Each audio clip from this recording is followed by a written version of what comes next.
position of bowling for more than one title somewhere. And then you see how you respond, okay? You're not going to come through every single time, but you have to learn from your mistakes and grow from your disappointments. And eventually, if you get to the door enough times and you're knocking, you will eventually start to close that door. Trust me, there's not a player out here that's bowled on tour that shuts the door every single time when they have that opportunity. But the key is, to become a bigger winner, you have to accept losing and learn from it.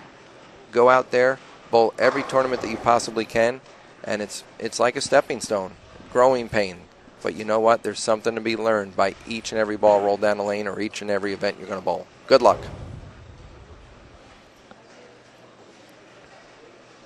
And the thing about the local tournaments is sometimes you'll even have players like yourself bowling those tournaments, and you actually get a chance to see how good you are compared to some of the best in the world.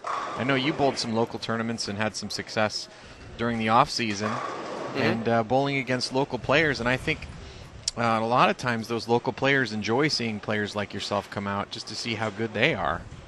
They do. There's no question. And some of them do like to see us, and, well, to be honest, some of them are not very happy when one or two of us show up. But, you know, a lot of the times when the players that are out here on tour, when we go to bowl local events, you know, folks, what you have to understand is we're doing it mainly to support the local event. There are so many people that want to have an opportunity to see us, talk to us, ask a question or two, much like what we're having right now over the internet, that, you know, when they see us in person, they do have that opportunity. They can come up to us. We're not a ghost. And then if you don't go and show up at a local event, on the flip side, sometimes you hear, well, why didn't you bowl? Why didn't you come there? You know, and it's just, it has to do with everybody's schedule. Everybody's busy. You know, the players out here between exhibitions and appearances, working for the companies that they work for respectively. Obviously, our main job is the PBA Tour itself. We're busy, and basically a lot of us are around the world at any given moment. All right, well, we got our two feature matches, double box. There is one more match going, 5 games. That is the Martin Larson, Paul Moore. I cannot see. Oh, they're Blanchard. So they're going 5. We'll keep an eye on that, but we don't have a camera on that match, so we'll get you double box so you can watch the action on these two. And we also got the scoring double box, so after Mika goes, we'll bounce you in for a little scoring. They are early, but make sure we got it all right. Right now, just to give you a little update on Paul Moore and Martin Larson. Paul Moore has a front 4. Martin Larson has spare 3-bagger, so it's pretty obvious that they're leading the match early on. Right. And there's our double scoring monitor for the two matches, respectfully, as it's early yet in both matches. We'll give you the little update here. I'll try to keep people in tune as to what's happening with the Paul Moore, Martin Larson, Brian Blanchard match. Of course, Game 5s are really good, but not really good for having to move the cameras around for the round of 8. As we got Josh down there. To get one. We got Josh. Well, Josh is working on the one set on the end, but tight time frame here when we do the regional and the doubles because they start as soon as they're done. You're right into the next one. So you guys aren't Houdini? No, sorry. Oh man. You know what? We do it so good. We got you fooled. That I remember our new CEO Jeff said he thought our crew was like 15 people. Was really surprised to find that it was 4. Right. You know. But Josh is down there moving, getting ready for the next round. So. Well, we have it all mapped out, but sometimes theoretically, yeah, having it mapped doesn't mean it gives you extra time between the matches. Yeah.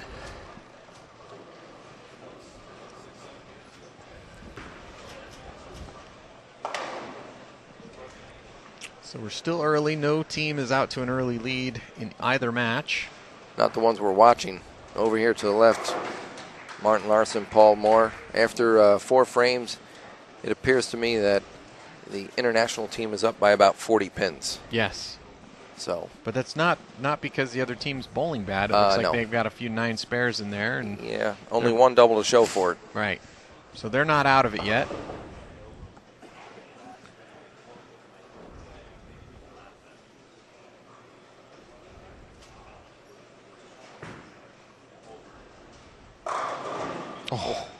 That's not going to feel good. That was for a double also. Deciding game 5. A question for all of us here from Michael Moore. For a non-pro, when building an arsenal, should he stay with the same brand or go with what is working? Guess we could all hit that one at a time. A little different. There's a lot of different ways you can attack that. Mainly, if you stay within one brand, you're in obviously a comfort zone as to what their covers are doing and whatever, but there's a lot of times when you bowl competition that having the ability to jump companies, especially when you aren't affiliated with one or the other, that sometimes each company kind of has its, what would you call, stereotypical type of roles and covers. And like we kind of alluded to earlier, these Nexus's balls for Brunswick are so different than what their ball reaction has been lately. Or they tend to be a little more cover-heavy, rolly type balls, where the Storm balls are obviously more the skid, flippy type bowling balls. And then you have every variation there in between. So it's really what complements your game the most. And probably within one company, you're going to find maybe 80% of your arsenal to be comfortable. But if you don't have an affiliation, there's no reason to stick within one. But I would like to say to start with a strong base of comfort for your 80% of your arsenal within one brand that you're comfortable with. And then for specialties or something you're looking for out of it that maybe you're not getting, then poke your head out for some of the other ones. But intermixing it across the board, you can get very, very confused very quickly because there's such a variance in covers and core numbers and everything like that. It gets really, really technical in what bowling balls are doing. So I would say for an amateur, I'd go 80% within one and then poke your head out for the other 20. I don't know what you think there, Uncensored. Yeah, I agree with that. I'll tell you a little story about the league I bowled last year. I was kind of drilling up a little bit of everything and was bowling some local tournaments in this one league. And about halfway through the season, I was only averaging 220 in my league. And I decided I wanted to bowl a little better in my league. And I dialed in down to 3 different balls that were matching up on different situations that I'd find. Some weeks they'd hook a little more, some weeks they'd hook a little less, and sometimes you bowl with higher rev rate bowlers in the league and have to throw different balls. So I figured out the 3 that worked on the different environments that I ran into, and I was able to average 240 the last half of the league just because I had those 3 balls dialed in. So you can really, and I really didn't bowl much better the second half than I did the first half. It was just having the right equipment. So, I mean, you can really raise your average and bowl a lot better if you get those balls dialed into the specific situations you might find in your league. Every company, for the most part, has their niche. Okay, they have something that makes them superficial to everybody else at a given moment in time. You know, I can tell you right now, obviously most people know, but I've been with Brunswick since 1989, and every title I've won on tour has been with a Brunswick bowling ball. So I don't know a lot about the other brands that are out there, but when you sit and you open your eyes up and you watch them all go down the lane, you should build your arsenal